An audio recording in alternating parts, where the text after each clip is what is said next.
CA वाले बच्चे। Let's start. हमारा चैप्टर है share capital. Share capital, what is share capital? हमने डेफिनेशन में पढ़ा था, आज जरा उसकी क्लासिफिकेशन देखते हैं। कहते हैं कैरेक्टरिस्टिक्स में इट्स मूवेबल, एक जगह से दूसरी जगह ले जाया जा सकता है। पुरानी डेफिनेशन है जब ये पेपर फॉर्म में होता था, it's all about paper form, but मेरा ख्याल है इसमें ये भी लिखा हुआ डिजिटल। मूवेबल होता है एंड ट्रांसफरेबल प्रॉपर्टी। मूवेबल मतलब एक जगह से दूसरी जगह, इट्स पेपर तो कहीं पे भी ले जा सकते हो। ट्रांसफरेबल एक शख्स दूसरे शख्स के नाम पे ट्रांसफर कर सकता है, just like car, just like property यानी land, just like car land. तो ये आ गई जी ट्रांसफरेबल प्रॉपर्टी। कैरिंग राइट्स, क्या राइट्स हो सकते हैं इनके पास? वोटिंग राइट्स हो सकते हैं, डिविडेंड्स के राइट हो सकते हैं, इनके पास मीटिंग अटेंड करने के राइट हो सकते हैं, मीटिंग्स ऑफ शेयर होल्डर्स, तो ये इनके पास जो राइट्स हैं। एंड ऑब्लिगेशंस, और इनकी कोई जिम्मेदारियां भी हो सकती हैं। तो ये है जी कैरेक्टरिस्टिक ऑफ शेयर्स। मूवेबल है, ट्रांसफरेबल है, राइट इनके साथ होते हैं और ऑब्लिगेशन भी हो सकती है। Must be paid fully.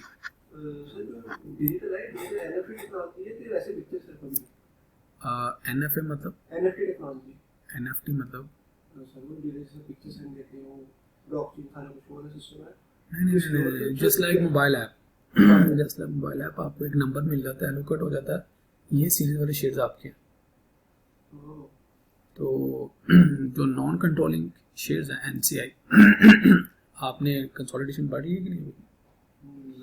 जो नॉन कंट्रोलिंग शेयर्स हैं, जो स्टॉक एक्सचेंज पे ट्रेड होता है, स्टॉक एक्सचेंज पे मैं रोजाना खरीदता हूँ, बेचता हूँ, कई दफ़ा खरीदता हूँ बेचता हूँ, लेकिन मेरे पास फिजिकल डॉक्यूमेंट तो नहीं होता, that is just the number.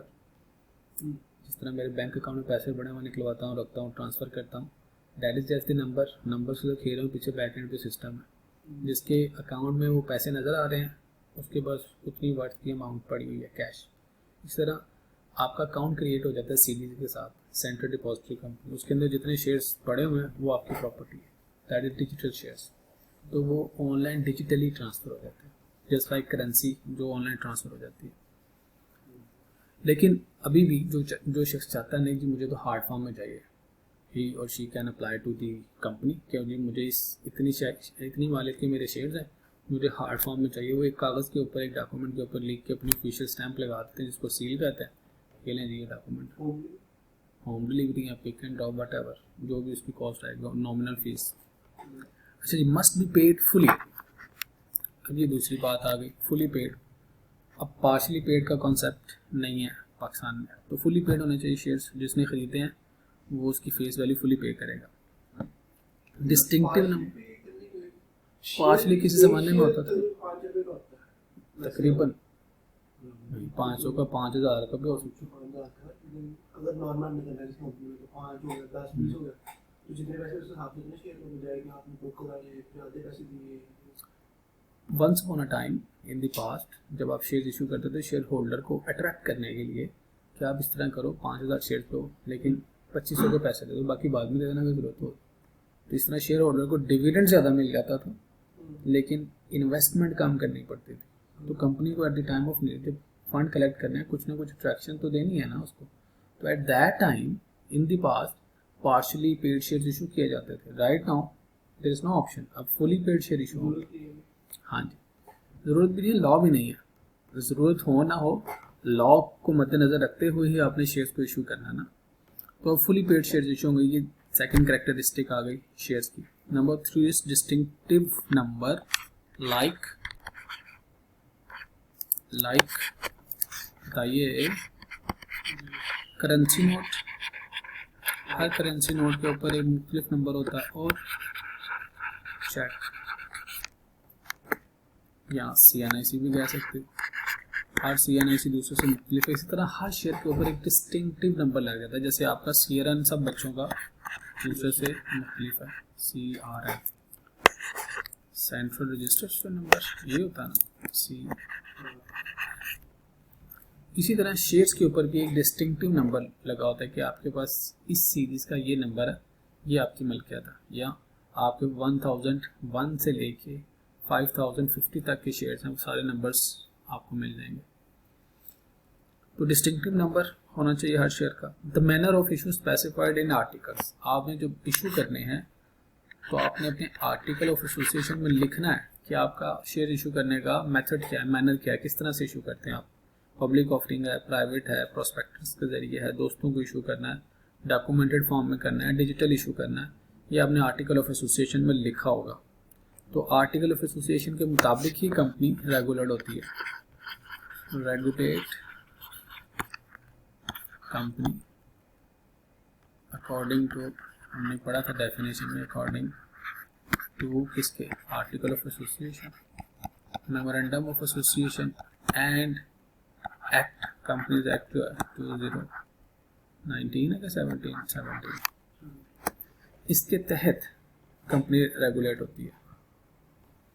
In articles में जो लिखा हुआ है कि आपने डिजिटली इशू करना है या पेपर फॉर्म में, आपने उसके मुताबिक ही इशू करना।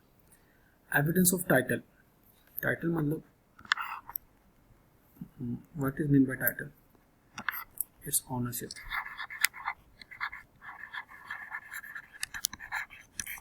ऑनरशिप को कहते हैं title. Evidence of title, a certificate issued in physical form under the common seal, जैसे स्टैंप होती है ना वैसे कंपनी की सील होती है, तो ये इट्स एन एविडेंस कि ये आपके नाम पे है। Issued in book entry form, यानी इलेक्ट्रॉनिकल फॉर्म में भी इशू हो सकता है।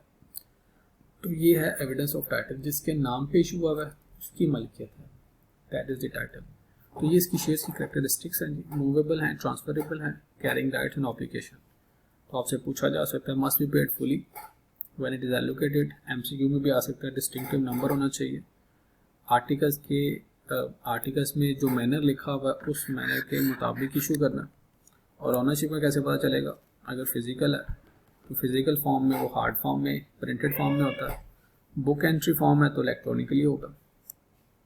उसके बाद कहते हैं जी authorise and paid up share capital क्या। ऑथराइज कैपिटल ये हमने अकाउंटिंग में कई दफ़ा पढ़ा है, इट्स द सेम, लेकिन फ़र्क क्या है, maximum amount of share capital जो कि इशू किया जा सकता है as authorise by memorandum of association. यानी अकाउंटिंग में तो कोई ऐसी बंदिश नहीं है ना, वो तो कहता है बस आप ऑथराइज शेयर कैपिटल लिख दो कितना और नीचे इशूड शेयर कैपिटल लिख दो। लेकिन पाकिस्तान में जो कंपनीज हैं उनके लिए रिक्वायरमेंट है कि वो अपने मेमोरेंडम में लिखेंगे, वंस रिटन, तो उसके बाद क्या चेंज नहीं हो सकता, इट कैन बी चेंज्ड, ठीक है, इट कैन बी चेंज्ड। और एक और मज़े की बात, जितना ऑथराइज कैपिटल होता है ना उसके मुताबिक कंपनीज के ऊपर रेगुलेशंस भी लगती हैं।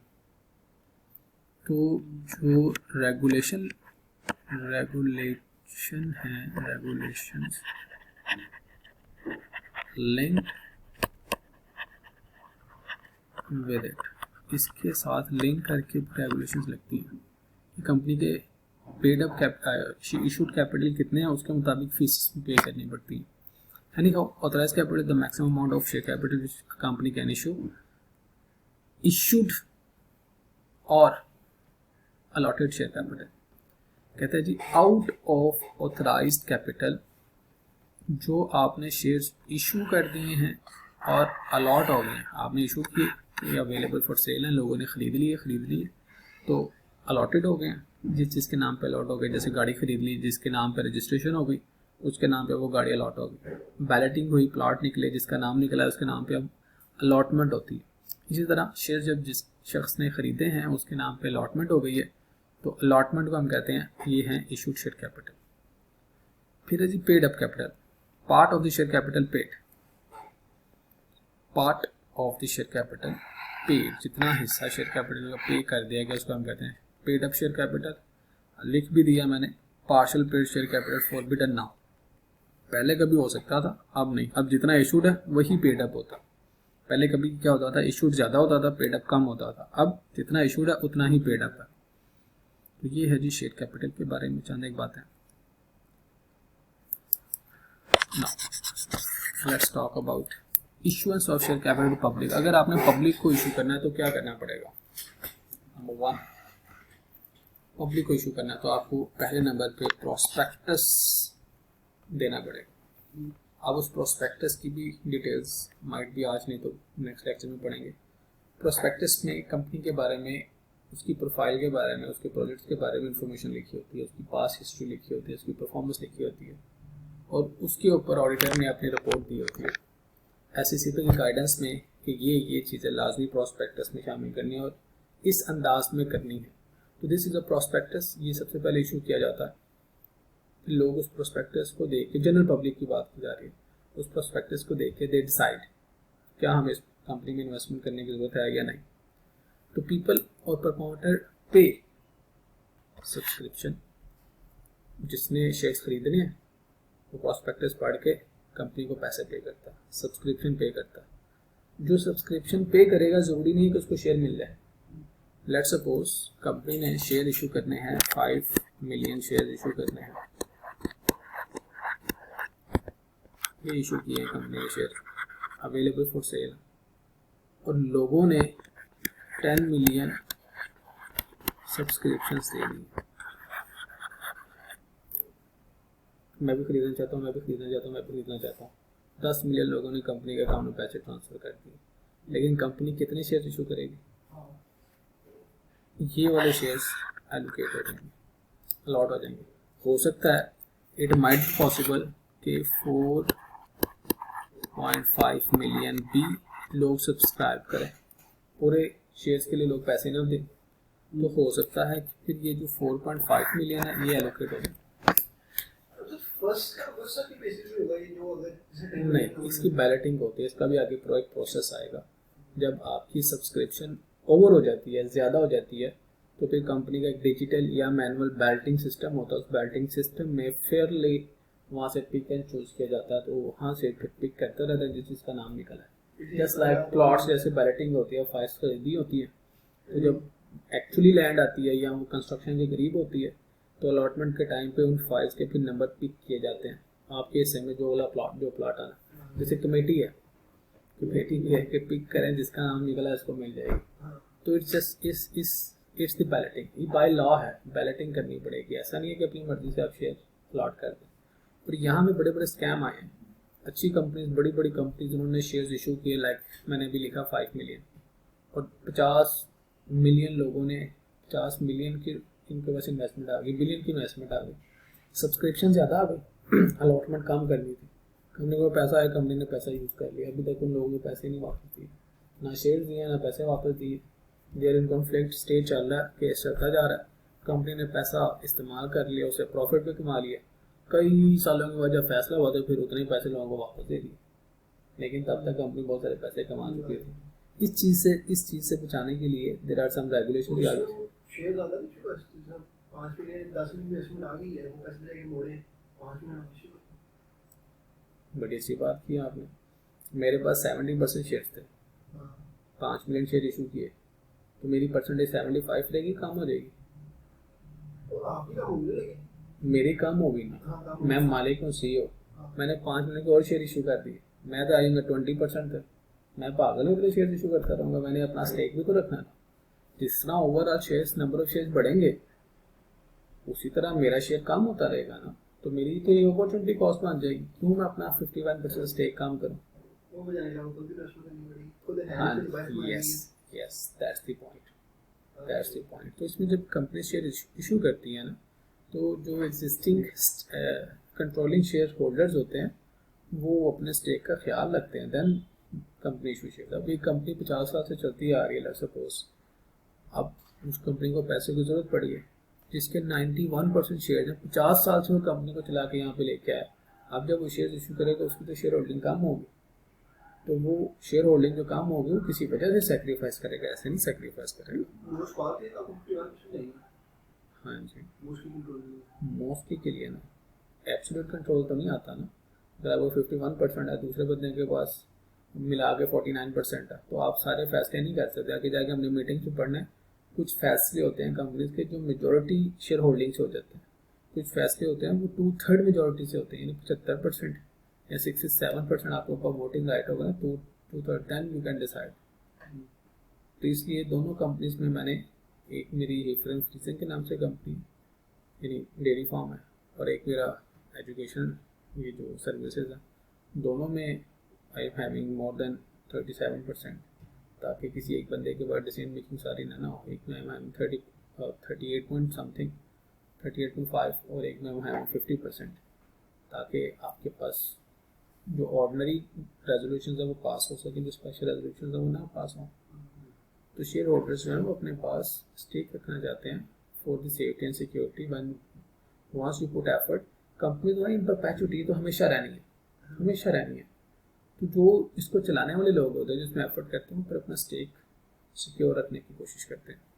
एनी हाउ, तो हम पढ़े issues of share capital public. तो जनरल बात क्या है, सादी सी बात क्या, पब्लिक को इशू करने तो पहले प्रोस्पेक्टस दो, उसके बाद पब्लिक आपको सब्सक्रिप्शन देगी। अब सब्सक्रिप्शन क्या हो सकती है, ओवर भी हो सकती है और अंडर भी हो सकती है।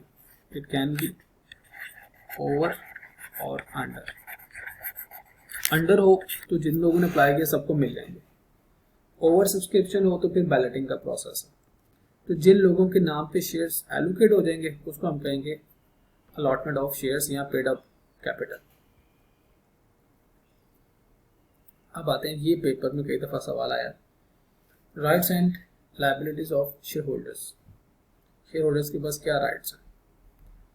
पहला राइट टू रिसीव डिविडेंड, जो मालिक है जाहिर है उसको डिविडेंड तो मिलना चाहिए। टू अटेंड जनरल मीटिंग, जाहिर है जो शेयर होल्डर्स हैं वो चाहेंगे कि जो कंपनी की शेयर होल्डर्स की मीटिंग हो। जनरल मीटिंग का मतलब है शेयर होल्डर्स मीटिंग नहीं, मीटिंग्स लिखा है मैंने, इसमें AGM भी हो सकती है, एक्स्ट्रा ऑर्डिनरी जनरल मीटिंग भी हो सकती है, स्टैट्यूटरी मीटिंग भी हो सकती है। तो जो भी शेयर होल्डर्स की मीटिंग है ना उसको कहते हैं जनरल मीटिंग्स। तो इसमें एक से ज़्यादा टाइप्स, आगे मीटिंग्स के सेगमेंट में जाकर हम इंशाल्लाह इसको कम्प्लीटली पढ़ेंगे। तो शेयर होल्डर्स के पास राइट्स होते हैं कि वो जनरल मीटिंग अटेंड कर सकते हैं। राइट इशू का मतलब क्या है?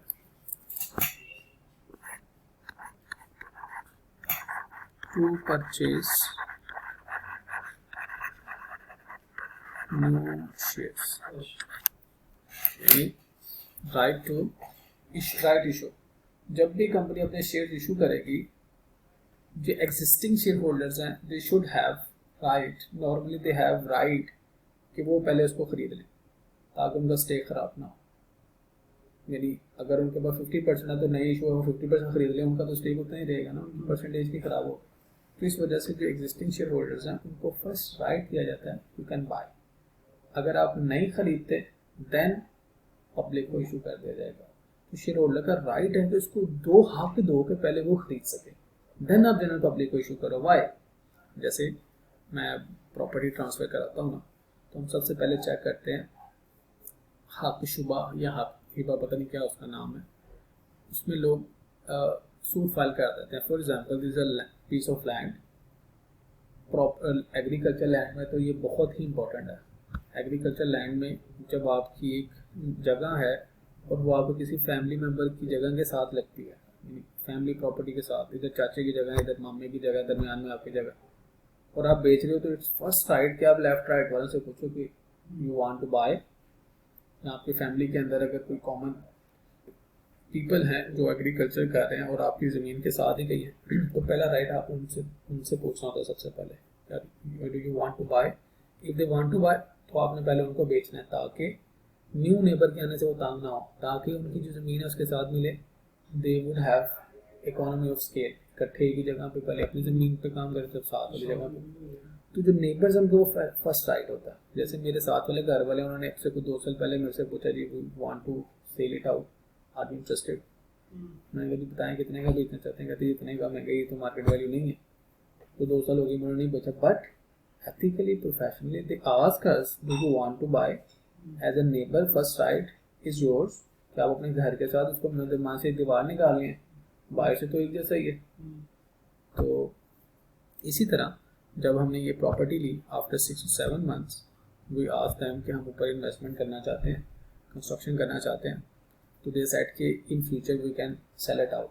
हमने कहा कि ठीक है, no issue, you should give us the right first कि हम उसको खरीद सकें, इफ नॉट तो आप किसी को भी बेच सकते हैं। तो जब आप बेचेंगे हम उसमें से अपनी इन्वेस्टमेंट निकाल लेंगे। तो ठीक है, we can sit together but we give you the words if we would have intention कि हम इसको सेल इट आउट करना चाहते हैं, तो you would be the first one जिसको हम बताएंगे या पूछेंगे इफ यू आर इंटरेस्टेड, तो मार्केट रेट पे करें एंड यू कैन बाय।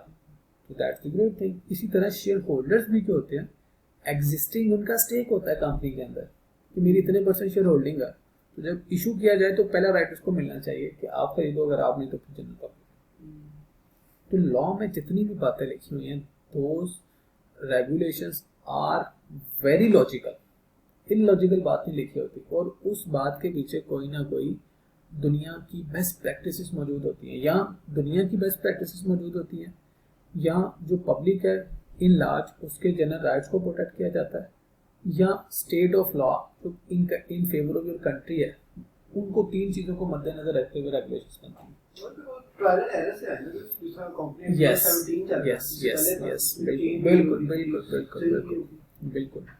उसके बाद जी आपने कहा कि नॉर्मली फर्स्ट होता तो आमतौर पे होता है, आमतौर पर बेच सकते हो, किसी को बेच सकते हो, तो उसमें क्या होता है फिर केसेस हो जाते हैं। प्रॉपर्टी की बात करें तो लोग केस कर देते हैं, तो पहला राइट मेरा था। हाँ नहीं बेचा तो फिर जो खरीदने वाला वो फिर उसको उतने पैसे मिल जाते हैं। इस तरह की कई एग्जांपल्स मौजूद पर है। ये तो एथिक्स नहीं है, मैं नहीं एथिक्स बात करता तो गलत है ना, ये तो बात है, गलत है, गलत है। समटाइम हम एग्रीकल्चर लैंड जब खरीदते हैं या बेचते हैं, हम कहते हैं भाई अपनी फैमिली वालों से लिखवाओ। जो करीबी लोग होते हैं ना, बहन भाई होते हैं जो खून के रिश्ते में आते हैं, जिनको इस प्रॉपर्टी का कोई हिस्सा पहले मिला हो, हम उन कहते हैं उनसे लिखवा के दो कि कल को वो हम पे वो राइट का केस नहीं करेंगे कि हमारा फर्स्ट राइट था बट दे क्वाइट। वो 50 साल बाद भी कर सकता राइट, 50 साल के बाद भी मुझे फोर्सफुली इसको बेचनी पड़ सकती है, क्योंकि वो तंग हो रहा है इस वजह से, मेरी जगह से गुजर के उसने अपनी जगह पे जाना, तो मैं अब उसको नहीं रास्ता दे रहा, तो वो तो इनसिक्योर हो गया ना। उसके भाई ने उसको दिया हुआ था, मैं तो अपनी पूरी प्रॉपर्टी यूज करूंगा, या फिर मैं उसकी जगह छोड़ूं, एग्री करूं, उसे लिखवाऊं, साइन कराऊं, दैट। तो इसी तरह ये जो राइट इशू कंपनी के अंदर है, कंपनी में हर share holder having some percentage of overall company's ownership. तो जब नए शेयर्स इशू होते हैं तो उसकी परसेंटेज कम हो जाती है ना, अगर कोई और शेयर्स खरीद लेगा। तो इसलिए लॉ कहता है कि पहला राइट उसको दो, अगर वो नहीं खरीद रहा है फिर किसी और को बेच दो। तो एग्जिस्टिंग शेयर होल्डर को फर्स्ट राइट होना चाहिए। इस तरह bonus share, what is mean by bonus share? Bonus share का मतलब है नहीं, ऐसी बात नहीं है, हवा में दे देते हैं कुछ शेयर्स, कुछ क्लास ऑफ शेयर्स के ऊपर आप बोनस शेयर नहीं दे सकते, आपकी मर्जी। डिविडेंड की जगह भी you are very right, company का पैसा नहीं है, कैश प्रॉफिट्स नहीं है, प्रॉफिट है कैश में नहीं है, वो कहते चलें जी हम आपको बोनस दे देते हैं, बोनस के तौर पर शेयर देते हैं, शेयर की एक मार्केट वैल्यू है, वो वैल्यू आपको मिल जाती है। तो ये बोनस शेयर्स मिलना शेयर होल्डर का राइट है, लेकिन क्या सबका राइट है? Answer is no. हम हो सकता है अपने पास क्लासेस ऑफ शेयर होल्डर्स बनाएं और उनसे एग्री कर लें कि हम आपको जो शेयर इशू कर रहे हैं ना, उन शेयर्स के ऊपर बोनस शेयर्स नहीं मिलेंगे, उन शेयर्स के ऊपर राइट इशू नहीं मिलेगा, उन शेयर्स के अगेंस्ट आप मीटिंग्स अटेंड नहीं कर सकते। अगर हमने पहले ही वो class of share holders define कर लिया, अब जिसने वो शेयर्स खरीदे हैं उसके पास ये राइट्स नहीं होंगे। ऐसा इसलिए तो उसने बताया ये राइट्स हैं, कुछ क्लास के पास आप राइट्स काम कर सकते हो। अब आते हैं लाइबिलिटीज। लाइबिलिटी क्या है? अगर फुली पेड शेयर कैपिटल है तो जीरो लाइबिलिटी, यही तो कंपनी में अट्रैक्शन है, जीरो लाइबिलिटी। स्पेलिंग गलत है, लाइबिलिटी, जीरो लाइबिलिटी। और अगर पार्शली पेड है, जो कि अब नहीं है, तो अनपेड अमाउंट तक शेयर होल्डर की लाइबिलिटी होती है। तो यानी लाइबिलिटीज नहीं है शेयर होल्डर्स की। अगर अनपेड शेयर कैपिटल है तो वहीं तक लाइबिलिटी, अदरवाइज इनके राइट्स ही होते हैं।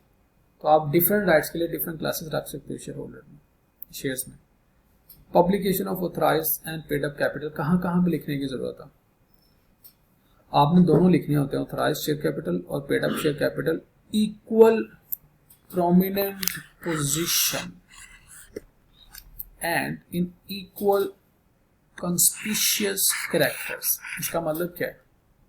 जैसे मैंने अभी ऊपर प्रोमिनेंट पोजीशन को हाईलाइट किया है, इसी तरह कॉन्स्पिशियस को भी हाईलाइट किया है। सेम फॉन्ट साइज है और सेम जगह इसको दी हुई है, इक्वल प्रोमिनेंट पोजीशन, यानी जहां भी फाइनेंशियल स्टेटमेंट में लिखना है, जैसे डॉक्यूमेंट में लिखना है, जहां कहीं पे शेयर कैपिटल लिखना है वहां पे ऑथराइज कैपिटल भी लिखो, जहां ऑथराइज लिखना है वहां पे शेयर कैपिटल भी लिखो, दोनों इकट्ठे लिखो ताकि यूजर ऑफ द इंफॉर्मेशन को पता हो कि इतना कैपिटल इशू कर सकते थे, उसमें से भी इतना किया, ताकि मिस रिप्रेजेंटेशन ना हो सके। इसलिए कंपनीज को बाउंड किया गया है कि जहां कहीं पे भी आप ऑथराइज शेयर कैपिटल लिखें वहीं पे आपने पेड अप शेयर कैपिटल भी लिखना है। Any notice, advertisement and other official publication, किसी भी डॉक्यूमेंट के ऊपर जहां जहां आप ऑथराइज शेयर कैपिटल लिखेंगे वहीं वहीं पे आपको पेड अप शेयर कैपिटल भी लिखने की जरूरत है, right. Nominal value versus market value of shares. What is mean by nominal value and what is mean by face value? Face value होती है ना जो आपके उसके ऊपर लिखी हुई है कि इतनी है, फिर प्रीमियम में कई दफा तक ऊपर नीचे हो जाती है, जो रजिस्टर करवाई हुई है इतने Face value. प्रोविजन है। Face value. इसकी शेयर के ऊपर लिखा हुआ है 10 रुपए का एक, लेट्स सपोज यही एग्जांपल ले लेते हैं। मार्केट में जब वो 10 रुपए का शेयर बेचा जाएगा, अगर कंपनी की परफॉर्मेंस अच्छी नहीं है तो वो शेयर कितने का बेचा जाएगा, एक्चुअली उसकी वैल्यू अंडर हो जाएगी। जितनी फेस वैल्यू अगर मार्केट में उतने का बिक रहा है तो वो face value is equal to market value. तो यहाँ पे क्या है, face value is less than market value, नहीं is greater than market value.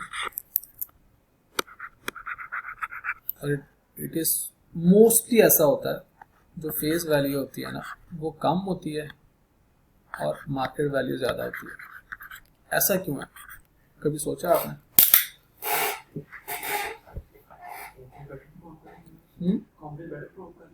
100 रुपए का शेयर है और वो मार्केट में 1 लाख रुपए का ट्रेड हो रहा हो। Good will of the company, yes.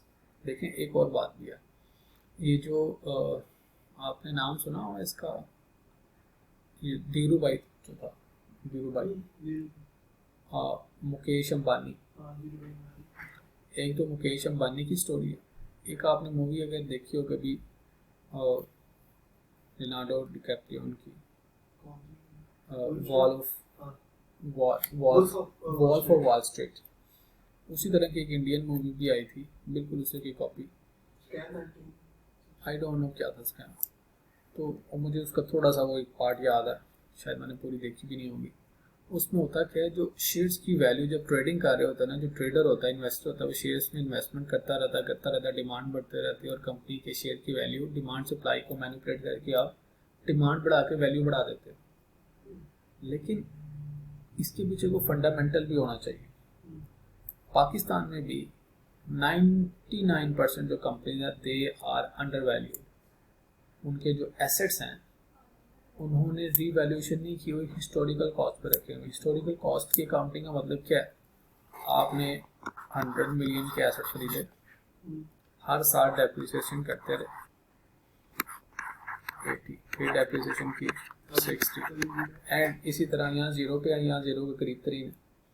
लेकिन अभी जो 100 मिलियन आपने 1980 में इन्वेस्ट किया था, आज अगर ऐसी फैक्ट्री लगानी हो 2024 में तो उसकी कितने पैसे लगेंगे? शायद 100 मिलियन की जगह 5000 मिलियन लगाना पड़ जाए वैसी फैक्ट्री बनाने को। आपकी बुक्स में वैल्यू कितनी है? 60। ये एसेट इतने के, और मार्केट में नई फैक्ट्री रिप्लेसमेंट कॉस्ट इसको कहते हैं। इसका मतलब है कि फैक्ट्री जो है वो अंडर वैल्यू है। तो इस अंडर वैल्यू को वो फिर स्टेक लगा के स्टॉक एक्सचेंज में इन्वेस्टमेंट करके स्पेकुलेशन करके ऊपर ले जाते हैं, इस बेस पे कि जो लोग इसमें आएंगे वो नुकसान में नहीं होंगे, क्योंकि आज एसेट्स अंडर वैल्यू है, इसका नेट एसेट्स अंडर वैल्यूड है।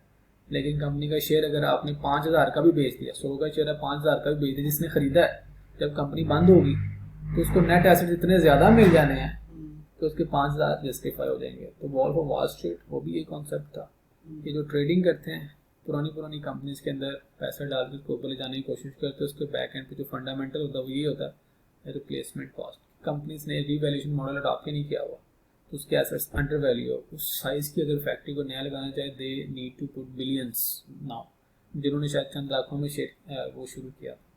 जैसे मैं अगर अपनी ही बात करूँ, जब मैंने डेयरी फार्म शुरू किया मैंने तकरीबन 3.5 पौने 4 करोड़ से शुरू किया। अब सिर्फ जो शेड है, जो जो उनका छाता है जहाँ पे वो रहते हैं एनिमल, अब सिर्फ उतना ही शेड बनाना तो 2.5 करोड़ का लगेगा।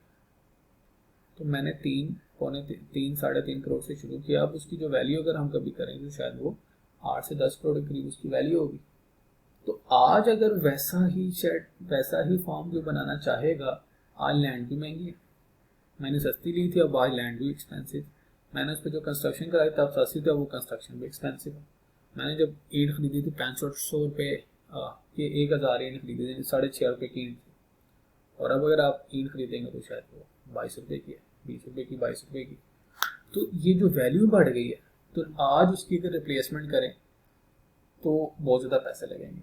इस बेस पे जो वॉल्फ ऑफ वॉल स्ट्रीट था, उसने भी ये कॉन्सेप्ट यूज़ किया, और जो स्टॉक ब्रोकर्स होते हैं वो भी आमतौर पर ऐसा कॉन्सेप्ट यूज़ करते हैं। स्पेकुलेशन तो एक होती है, लेकिन बैक एंड पे इसको फंडामेंटल भी बना लेते हैं। Any how good much long term loss मसलन ये देखेगा ऐसे डिलीवरी नहीं हो रहा, ठीक है। एक टाइम आएगा जब ऐसे फिर जीरो होगी, डेप्रिसिएशन आज नहीं हो रही, अगर रिड्यूसिंग में तो डेप्रिसिएशन कम होती जा रही है। तो आपके एक्सपेंस जो है इंटरेस्ट शेप के अंदर, वो जो आपके एक्सपेंस है वो कम होते जा रहे हैं, आपको प्रॉफिट ज़्यादा शो हो रहा है, टैक्स ज़्यादा भी करना पड़ रहा है। गलत जवाब, गलत सोच और गलत जवाब। अकाउंटिंग प्रॉफिट, शुक्र है मैं टैक्स भी पढ़ाता हूँ, अकाउंटिंग पढ़ाता हूँ। अकाउंटिंग प्रॉफिट और टैक्स प्रॉफिट में फ़र्क है। अगर आपने टैक्स पढ़ा हो, ये IFRS के मुताबिक कैलकुलेट होता है फॉर द पब्लिक, ये इनकम टैक्स ऑर्डिनेंस के मुताबिक कैलकुलेट होता है 201। तो इनकम टैक्स ऑर्डिनेंस जिस अमाउंट को कहेगा एक्सपेंस है तो वो एक्सपेंस है। तो अकाउंटिंग की डेप्रिसिएशन और टैक्स की डेप्रिसिएशन मुख्तलिफ होती है। तो जो अकाउंटिंग प्रॉफिट है उस पर टैक्स नहीं लगता। जो टैक्स होता है वो जिस कंट्री में आपकी कंपनी है उस कंट्री में जो टैक्स लॉज है उसके मुताबिक टैक्स की इनकम भी हो रहा है, टैक्स एक्सपेंस भी हो रहा है। आज मैंने लेटर टुडे लेक्चर में प्रॉपर्टी का कुछ पढ़ाना है, तो प्रॉपर्टी इनकम क्या होती है, अकाउंटिंग के मुताबिक कुछ हो रहा है, टैक्स के मुताबिक कुछ हो रहा है। एनी हाउ जो नॉमिनल वैल्यू और फेस वैल्यू उसमें फ़र्क होता है। मार्केट वैल्यू जिसमें ट्रेड हो रहा होता है, फेस वैल्यू जो शेयर्स के ऊपर लिखी होती है।